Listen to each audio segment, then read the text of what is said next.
오늘 영적 습관의 알고리즘이라는 제목으로 2023년 마지막 주일 오전 예배 말씀을 나누려고 합니다. 이 말씀을 나누면서 내년에 우리가 하나님과의 관계에서 어떤 영적 성장을 이룰 것인지 점검해 볼 수 있기를 소망하는 마음입니다. 여러분, 영적 습관이라고 했으니까 먼저는 영이 살아있다는 전제가 이미 깔려있다는 것을 이해해 주시기 바랍니다. 영이 살아있다는 것은 예수님을 믿으며 살아가는 이 세상의 시간 동안에 가장 중요한 부분이 구원받았다는 얘기니까요. 영이 살아있다는 것, 구원받았다는 것은 회개함으로 거듭났다는 뜻입니다. 거듭났다는 것은 다시 살아난다는 말이죠. 거듭났다. 예수님이 십자가에 죽으신 것은 나를 대신해서 죽으신 것입니다. 나를 대신해서 죽었다는 것은 곧 여러분 실제로는 내가 죽었다는 뜻이죠. 나를 대신해서 죽으셨으니까. 그리고 예수님께서 부활하셨을 때 나 또한 새로운 생명으로 다시 살아난 것입니다. 이 사실을 믿는 사람들이 바로 예수님의 죽음과 함께 나의 옛사람이 죽고 예수님의 부활과 함께 나는 새 사람으로 부활한 것을 인식한 사람입니다. 영이 살아났습니다. 하나님은 내 영혼을 살리시고 예수님을 믿게 해주신 것입니다. 그래서 내 정체성이 옛날의 육체에서 이제 영으로 옮겨갔습니다. 그때부터 나에게 영적 인식이 시작되는 것이죠. 내가 영원한 지옥의 형벌, 즉 영원한 죽음을 받아야 될 죄인임을 깨달았다는 것입니다. 그 죽음에서 나를 구원하시려고 죄 없으신 하나님의 아들 예수님이 나를 대신해서 죽어주셨다는 것을 깨달았습니다. 나에게 영원한 생명을 주시려고 하나님이 그 사실을 나에게 깨닫게 해주셨다는 사실을 알았습니다. 그래서 이제 나는 영적 정체성을 가지게 된 것입니다. 나는 천국 백성으로 이 세상에서 살아가게 된 것입니다. 하나님의 영이신 성령님께서 나에게 임하셨습니다. 그 성령님께서 말씀을 깨닫게 하시고 예배하게 하시고 기도하게 하시고 하나님의 말씀에 순종하도록 인도해 주십니다. 그렇게 하나님과 교통하면서 성령의 감동을 따라 사는 사람이 영적인 생명을 가지고 살아가는 사람이라는 것을 우리는 알고 있습니다. 그 사람이 구원받은 사람, 거듭난 사람입니다. 그 사람이 천국의 영생에 들어갑니다. 이 사람이 영적 습관을 가꾸어가는 이야기를 오늘 2023년 마지막 주일 오전 예배 시간에 나누고자 하는 것입니다. 여러분, 구원받지 못한 사람에게 예배는 실제적으로는 아무 의미가 없습니다. 물론 하나님께서 어떤 사람을 구원하시려고 예배 시간으로 구원받지 못한 사람들을 부르신다는 것을 부인하고자 하는 것은 아닙니다. 하지만 본질적으로는 예배는 구원받은 하나님의 자녀들이 하나님께 드리는 의식입니다. 그렇기 때문에 구원받은 사람에게만 하나님과의 교통이라는 실제적인 의미를 가지게 되는 것입니다. 여러분, 이 부분이 한국 교회의 가장 큰 문제입니다. 왜 한국 교회가 이기적인 종교 집단이라고 세상 사람들에게 지탄을 받고 있을까요? 여러분, 거듭나지 못했기 때문입니다. 제자훈련이니 전도훈련이니 여타의 프로그램들로 거듭나지 않은 사람의 정체성을 숨길 수는 없습니다. 본질이 바뀌지 않은 사람의 옷 갈아입기일 뿐이에요. 거듭나지 않은 사람은 자기가 거듭나지 않았다는 걸 알고 있습니다. 알고 있어요. 사랑하는 여러분들, 하나님은 모르시겠습니까? 얼마나 잘 아시겠습니까? 영이 살아나고 영적 변화가 시작되어야 거듭난 사람인데 그것이 없는 교인, 그것이 없는 교회라면 여러분, 가르치는 사람도 배우는 사람도 거듭나지 못했기 때문에 그런 것입니다. 교회의 모든 죄들과 욕심들, 즉 앞뒤가 다른 모든 모습들은 거듭나지 못했다는 것으로 보입니다. 거듭나지 못한 사람들이 거듭난 행동을 하려니까 앞뒤가 맞질 않는 거예요. 신약의 제사장들, 바리새인들, 서기관들, 예수님께서는 거침없이 그들에게 너희들을 위하여 지옥불이 예비되어 있다고 말씀하셨습니다. 여러분, 그들은 겉으로 자기들의 성직을 나타내는 옷을 입고 다녔지만 그 옷이 그들의 본질과 죄를 숨길 수는 없었습니다. 앞뒤가 전혀 달랐습니다. 왜지요? 거듭나지 못했기 때문입니다. 거듭남으로 하나님의 백성이라는 자기 정체성이 분명하게 자리 잡아서 성령님의 인도하심을 받는 사람이라면 하나님의 말씀에 순종하는 것이 자연스럽습니다. 그게 자기니까요. 하지만 거듭나지 않은 사람이 거듭난 흉내를 내려면 여러분 해보셨죠? 저는 다 알고 있습니다. 저도 해봤으니까요. 흉내내는 크리스찬처럼 머리가 복잡한 사람들이 없습니다. 저 사람이 나를 어떻게 볼까? 여기에서는 내가 어떤 분위기를 이렇게 취해야 될까? 너무나 생각해야 되는 게 많습니다. 여러분, 왜 가장 심각한 폐해를 끼치는 종교적 이단들이 기독교에서 나오고 있을까요? 거듭나지 못했으니까 신앙과 생활이 가장 심각하게 다른 종교가 되어버렸기 때문입니다. 여러분, 부끄러워할 줄 알아야 합니다. 영적 습관을 진단하기 위해서 내가 정말 영으로 살아있는 사람인가? 거듭난 사람인가? 나는 정말 주 예수 그리스도를 믿고 있는 사람인가? 확실하게 점검하실 수 있기를 주님의 이름으로 축원합니다. 그러기 위해서 여러분 가장 먼저 회개가 무엇인지를 정확하게 인식해야 합니다. 우리는 흔히 내가 잘못했다라고 말하는 것을 회개라고 생각합니다. 하지만 더 깊이 회개의 의미를 새겨야 해요. 회개는 나의 행동을 죄라고 인정한 겁니다. 이건 심각한 의미예요. 내가 그 죄를 지은 죄인이라는 것을 인정했다면 그 죄에 해당하는 하나님의 심판을 내가 받아야 된다는 것으로 인정했다는 뜻입니다. 하나님의 심판에 동의했다는 뜻이죠. 죄에 대한 하나님의 심판은 무엇이죠? 징계와 사망입니다. 여러분, 회개를 하나님과 사람에게 잘못한 것을 간략하게 쭉 말하고 나서 잘못했습니다. 용서해 주십시오. 이 정도의 행동으로 알고 있다면 죄에 대해서 아주 잘못 알고 있는 태도입니다. 뭐에 대해서? 죄에 대해서. 거짓말이나 살인이나 도둑질이나 사기나 간음이나 여타의 죄를 짓는 사람은요, 어쩌다 실수를 하는 게 아닙니다. 아시죠? 여러분, 그의 행동을 통해서 얻고 싶은 자기 이익이 있기 때문에 자기 나름대로의 타당성을 가지고서 그 행동을 일부러 한 겁니다. 길을 건너던 아이를 자동차로 치고 그대로 달아나는 것이 심신미약에 의한 실수입니까? 여러분, 분명히 그 행동을 통해서 얻으려는 이익을 계산하고 수행하는 의도성을 가진 행동입니다. 따라서 죄를 지은 사람은 그 죄의 정체성에 해당하는 이름을 가지게 되어 있습니다. 무슨 말이냐면요, 살인을 한 사람은 뭐라고 합니까? 살인자입니다. 도둑질을 한 사람은 도둑이지요.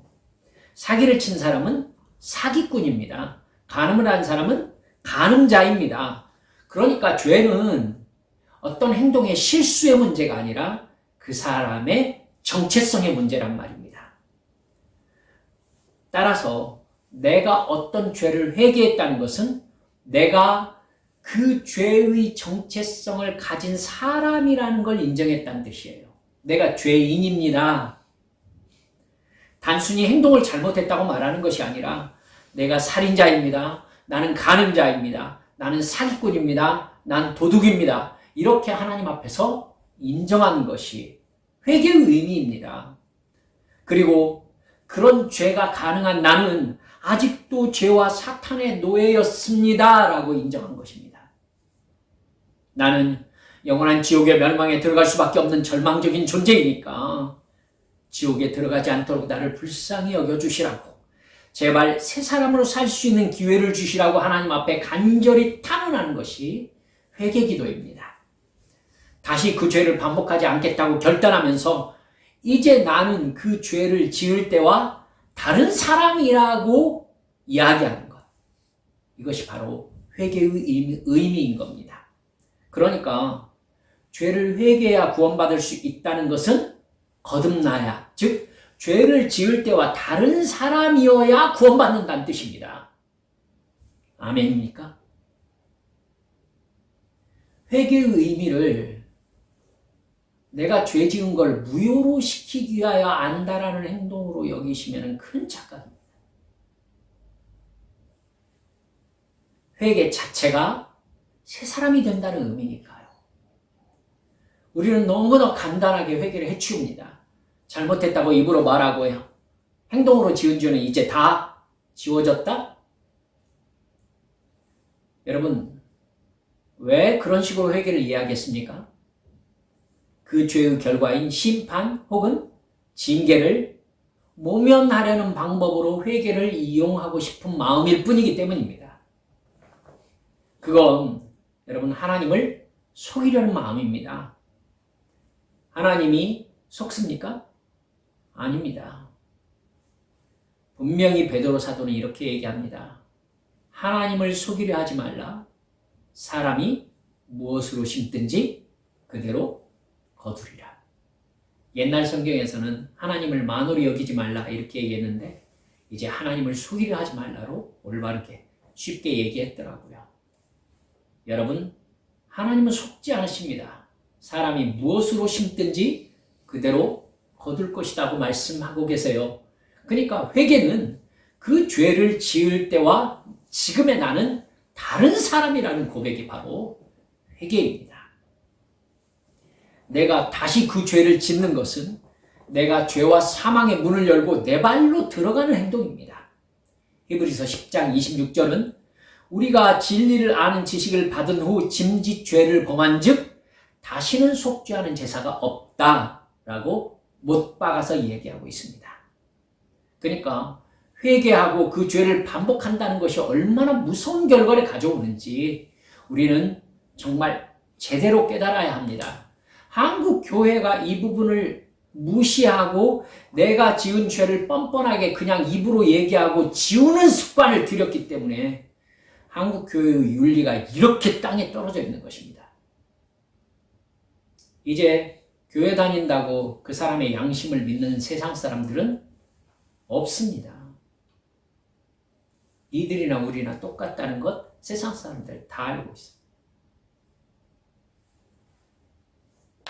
여러분, 우리 한빛 성도들은 죄를 인식하고 그것을 회개함에 있어서 절대 가벼운 사람들 되지 않으시기를 주님의 이름으로 축원합니다. 그렇게 죄를 진심으로 회개하고 온전히 거듭난 사람은 지속적으로 죄를 다뤄나가는 사람들이 됩니다. 말씀드렸듯이 죄는 어떤 행동의 단순한 실수나 잘못의 개념이 아니라고 말씀드렸습니다. 그 사람 자체이며 그 사람이 살고 있는 세상이에요. 어떤 죄를 지었다면은, 즉, 제가 극단적으로 이렇게 말씀드려 봅시다. 여러분, 우리가 살고 있는 세상, 즉, 내가 살고 있는 세상에서 살인이란 어떻게 살인을 할 수 있나? 이런 죄잖아요. 그렇죠? 근데 어느 누구는 살인이란 죄를 저지르잖아요. 여러분, 그 사람이 살고 있는 세상과 내가 살고 있는 세상은 다른 세상인 거예요. 그 사람은 살인이 가능한 세상 속에서 살고 있는 사람인 거죠. 나는요, 살인이 불가능한 세상에 살고 있는 거예요. 즉, 살인자가 살인을 저지르지 않은 사람, 즉 어떤 죄를 지은 사람과 죄를 짓지 않은 사람은 사는 세상이 다른 겁니다. 예를 들어 거짓말을 하는 사람은요, 그 거짓말을 할 만한 자기만의 합당한 이유가 있습니다. 자기에게는 그 거짓말이 해야 되는 행동이었던 거죠. 그래서 그 사람은 거짓말이 가능한 세계에 살고 있는 사람인 거예요.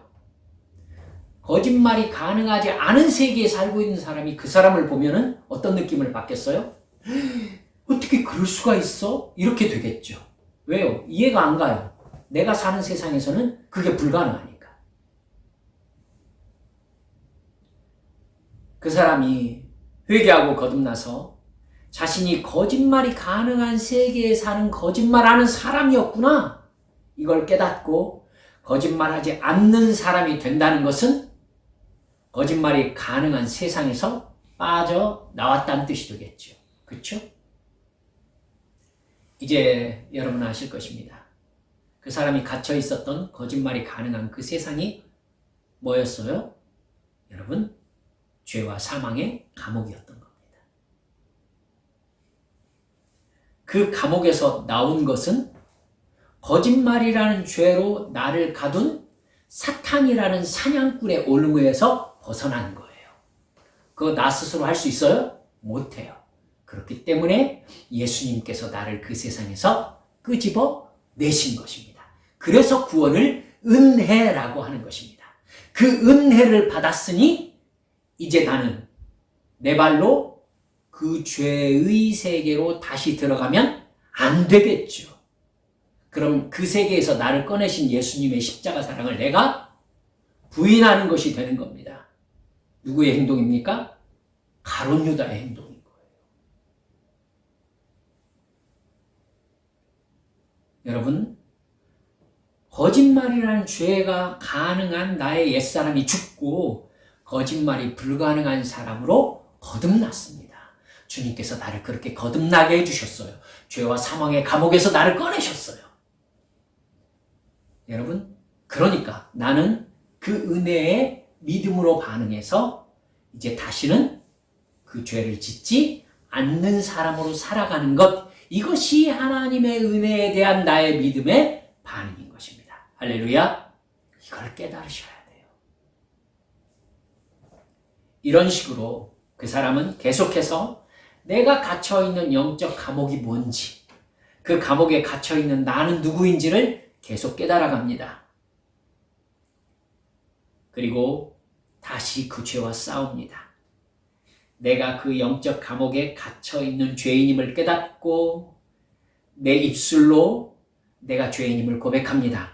그리고 그 죄가 불가능한 영적 단계로 계속 나아갑니다. 아, 내가 그 죄인이었구나. 아, 주님께서 여기서 나오라고 감옥문을 열어주시는구나. 나가자. 그리고 그 죄를 다시 짓지 않습니다. 그러면 나를 가두고 있었던 그 죄의 영적 감옥에서 또 나온 것입니다.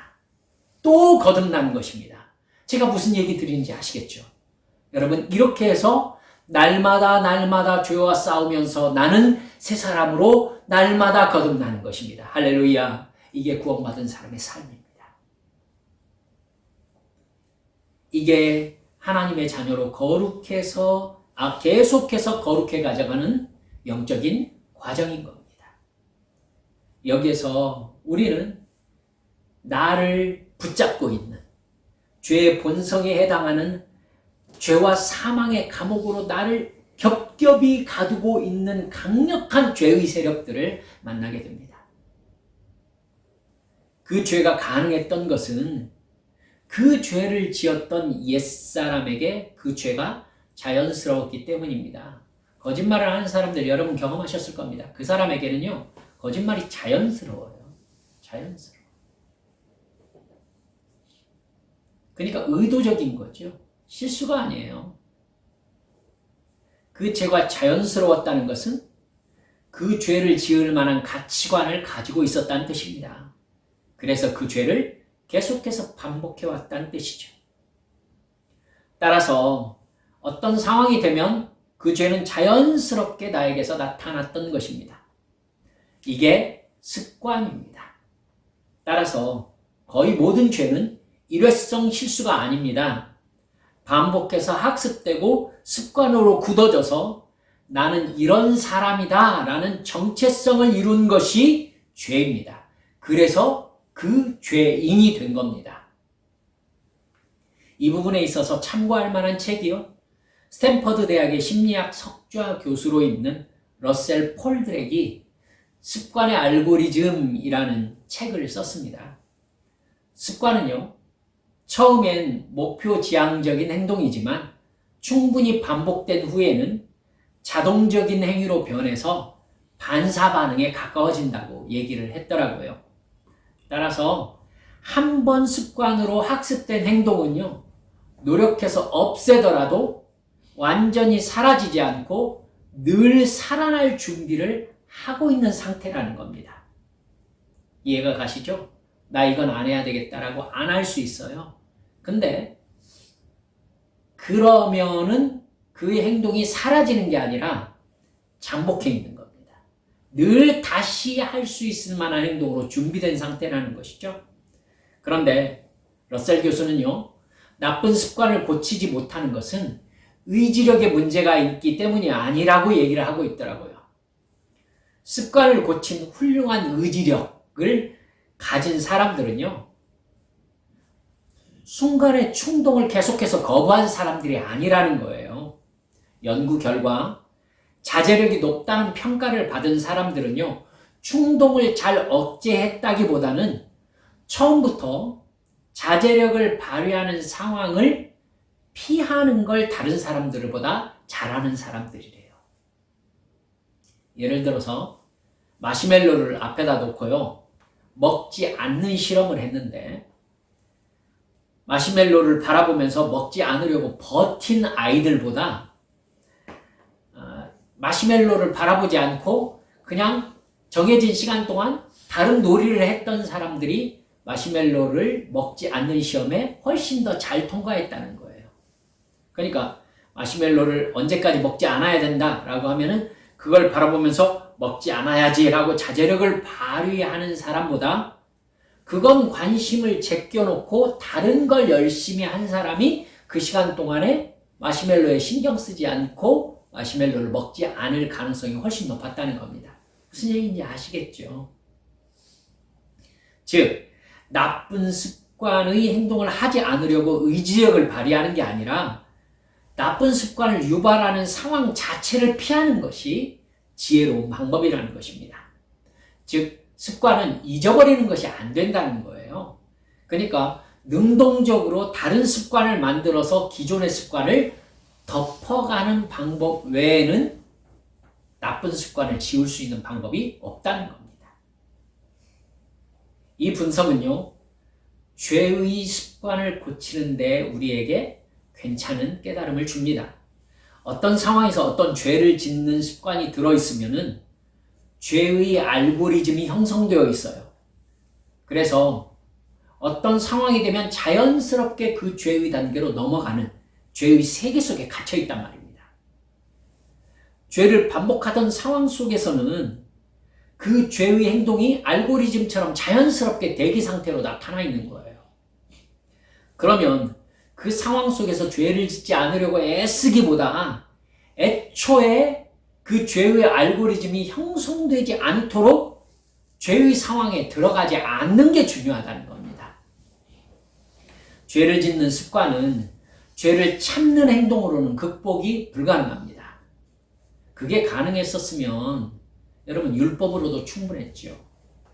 이걸 하지 말아라 라고 할 것 같으면 안 하면 되지 않습니까? 안 하는 게 가능했으면 율법만으로 구원이 가능했죠. 여러분, 하지만 불가능합니다. 죄는 존재 자체니까. 나는 죄인이어서 죄를 지으니까. 몇 번 저항할 수는 있겠죠. 하지만 내가 수도 없이 반복해왔던 타당함, 이게 훨씬 힘이 셉니다. 그리고 그건 내 본성에 각인되어 있거든요. 얼마나 힘이 세겠어요. 즉, 죄는 나에게 자연스럽다는 것이 문제입니다. 내가 그 죄의 감옥에 내 발로 들어가기가 너무나 쉬운 구조인 거예요. 그렇기 때문에 죄의 습관은 계속해서 의를 행함으로밖에 덮어지지 않는다는 겁니다. 거짓말을 하지 않으려고 하지 말고요. 거짓말을 하는 상황 자체를 만들지 않으면 됩니다. 의를 행하려고 하면 됩니다. 거짓말을 할 가능성이 높아지는 상황이 딱 생겼다? 그러면 여러분 어떻게 하면 되겠습니까? 여러분 일부러 잠깐 성경을 읽는 겁니다. 주님의 말씀을 암송하는 겁니다. 여러분 기도를 하는 겁니다. 찬송을 하는 겁니다. 나는 하나님의 자녀라고 내 입술의 말로 고백해버리는 겁니다. 마음에 성령님께서 내가 거짓말을 하려면요, 성령님께서 아니잖니 얘야 말씀하십니다. 그거 없으시면 내가 구원받은 사람인지 확실히 점검해 보셔야 합니다. 성령님이 그거 하시려고 내 안에 와 계시거든요. 내가 죄를 지으려고 하면 얘야 아니다 라고 말씀하세요. 여러분 그때 그걸 무시하고 죄를 짓는 행동으로 나아가면 어떻게 됩니까? 다시 죄와 사망의 감옥이 나를 확 잡아들입니다. 여러분 내가 내 발로 들어간 거예요. 성령께서 얘야 아니지 라고 할 때 내 입술로 그러는 겁니다. 입으로 말하는 거예요. 효과가 있어요. 제가 해봤기 때문에 말씀드립니다. 예 주님, 저는 제가 지금 하고자 하는 것을 하지 않겠습니다 라고 내 입으로 얘기해서 내 귀로 들리게 하세요. 그러면 이길 수 있어요. 그렇게 하면 성령님께서 그렇지 하고 내 마음을 확 잡아주십니다. 경험해보세요. 여러분 그것이 성령께서 죄에 대하여 의에 대하여 심판에 대하여 나를 교훈하시는 순간이고 그 교훈에 내가 영으로 반응하는 순간인 겁니다. 그걸 성경은 뭐라고 하느냐면 믿음이라고 해요. 하나님의 은혜에 대한 내 믿음의 반응. 할렐루야. 오늘 우리가 읽은 성경 말씀에서 사도 바울은 항상 기뻐하라, 쉬지 말고 기도하라, 범사에 감사하라고 말씀하십니다. 기뻐하라, 기도하라, 감사하라는 말씀 앞에 여러분 이걸 절대 잊지 마세요. 항상이라는 말, 쉬지 말고 라는 말, 범사에 라는 말이 붙어 있습니다. 무슨 뜻입니까? 계속해서 반복하라는 말씀입니다. 여러분 보통 육체의 욕심을 따라 사는 사람은 항상 기뻐할 수가 없습니다. 절대 내가 만족한 상황은 드물게 오지 항상 있지 않거든요. 여러분 그렇기 때문에 육체의 만족을 위해 사는 사람은 쉬지 않고 기도할 수가 없습니다. 범사에 감사할 수가 없습니다. 여러분 거기에 항상 기뻐하라, 쉬지 말고 기도하라, 범사에 감사하라 이렇게 말씀하셨습니다. 무슨 뜻입니까? 영적 습관으로 만들어라는 뜻입니다. 여러분 기뻐할 일과 기뻐할 상황에서 기뻐하는 건 아무나 합니다. 전혀 어렵지 않습니다. 항상 기뻐하라 라고 말씀하신 것은 기뻐하지 못할 상황이 네 앞에 있다 할지라도 오직 하나님만 바라보면서 나에게 주신 구원의 은혜를 내 기쁨의 기준으로 삼고 기쁨을 반복하라는 뜻입니다. 내 입술로 하나님께서 나를 구원하셨어. 내 기쁨의 출처는 상황이 아니라 구원이야. 이렇게 내가 입으로 고백하라는 것입니다. 그 믿음을 가지고 있으면 여러분 보통은 감사하지 못할 상황에서도 감사를 반복하는 것이 가능합니다. 나의 감사의 출처는 상황의 이익이 아니라 하나님의 사랑이야. 나를 구원하신 하나님의 은혜야. 이러면서 나의 감사와 기쁨은 바로 하나님에게서 나온다 하면서 감사하지 못할, 세상 사람들은 감사하지 못할 상황으로 보이는 상황에 내가 처했다 할지라도 감사와 기쁨을 반복하는 겁니다. 이게 바로 하나님의 은혜에 대한 믿음의 반응이라는 것을 잊지 마시기 바랍니다. 할렐루야. 여러분 육체의 욕망에 이끌리는 사람은 절대로 기도를 습관적으로 하지 못합니다. 기도처럼 하기 싫은 게 없거든요. 그러나 여러분 기도를 쉬는 건 죄라고 성경이 가르쳐주고 있습니다. 그 죄를 짓지 않을 수 있는 방법이 뭐겠습니까? 쉬지 않고 기도를 반복하는 것밖에 없습니다. 생각날 때마다 기도하세요. 시간을 정해놓고 기도하세요. 절대 기도 시간을 어기지 마세요. 여러분 이렇게 하시면은 여러분 기도가 내 행동의 알고리즘이 됩니다. 그래서 어떤 상황이 되면 자연스럽게 죄를 지으려고 하는 게 아니라 자연스럽게 기도를 하려고 합니다. 알고리즘화 되면은 어떤 상황이 된다 할지라도 기뻐하는 나의 행동이 다음에 나가려고 준비한 상태로 기다리는 겁니다. 감사가 내 안에서 기다리고 있는 겁니다. 그러면 기쁨과 기도와 감사가 자연스러워지겠지요.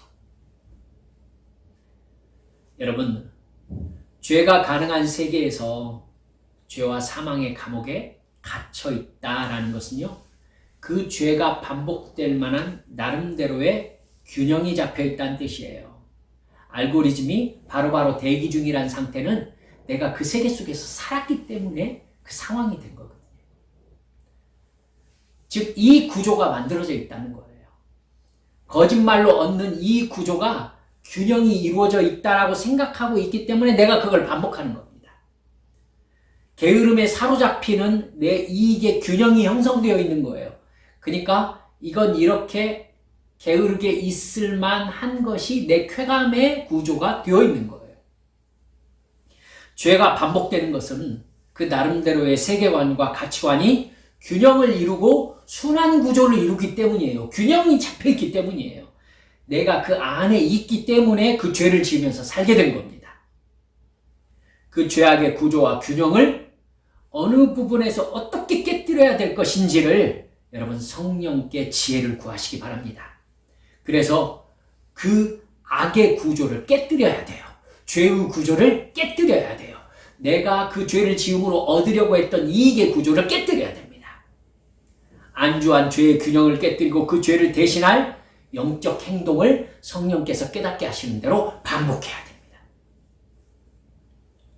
그러면 나는 그 죄악의 감옥에서 나와서 한 단계 거듭나는 겁니다. 그것이 사도 바울께서 고린도후서 4장 16절에서 이렇게 말씀하신 말씀의 비밀입니다.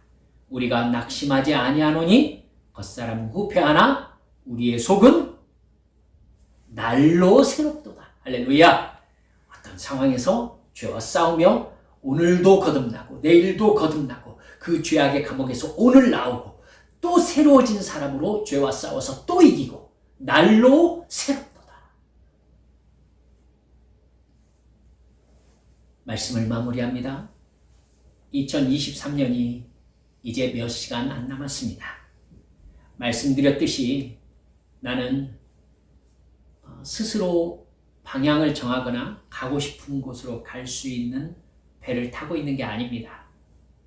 하나님께서 타라고 말씀하신 구원의 방주에는 돛도 없고 노도 없습니다. 키도 없습니다.